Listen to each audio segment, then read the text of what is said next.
नमस्ते, हमेशा खुश रहो बिटिया। This is JVN Dr. Vishal Saxena, Associate Professor in Mathematics in Jayoti Vidyapeeth Women's University, Jaipur. Today I am going to discuss about the module queuing theory. This module is a part of very important subject operation research and in the program of BBA, LLB 6th semester under the Faculty of Law and Governance. So first we discuss about the definition of queuing theory and what are its applications. Queuing theory refers to the mathematical study of the formation, function and congestion of waiting lines or queues. At its core, a queuing situation involves two parts: someone or something that requests a service, usually referred to as the customer, job or the request. Someone or something that completes or delivers the services, usually referred as the server. Queuing theory scrutinizes the entire system of waiting in the line, including elements like the customer arrival rate, number of servers, number of customers, capacity of the waiting area, average service completion time, and queuing discipline. Queuing discipline refers to the rules of the queue, for example, whether it behaves based on a principle of first in first out, last in first out, prioritized or service in random order. Queuing theory deals with problems which involve queuing or waiting. Typical examples might be like banks and the supermarkets where waiting for service. Next is computers where waiting for a response. The example of failure situations where we can see waiting for a failure to occur, for example in a piece of machinery, is also an example of the queuing problem. Public transport, waiting for a train or the bus.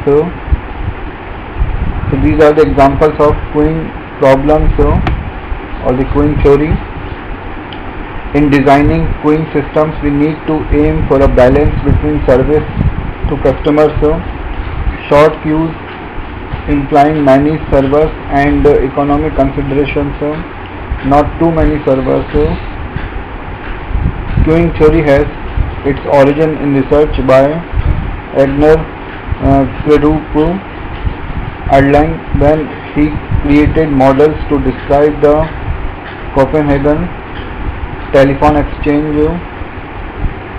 Queuing theory is generally considered a branch of operation research because the results are often used when making business decisions about the resources needed to provide a service. And now we take that part of the different types of queuing systems. So queuing theory uses candle notations to classify the different types of queuing systems or the nodes. Queuing nodes are classified using the notations A/S/C/K/N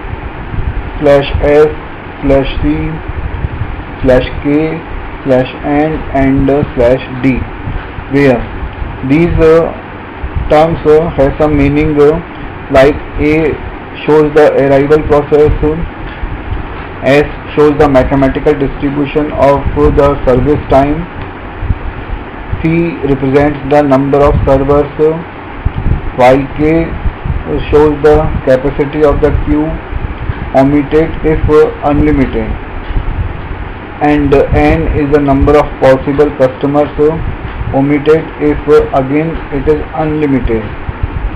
And D shows the queuing discipline assumed first in first out if omitted.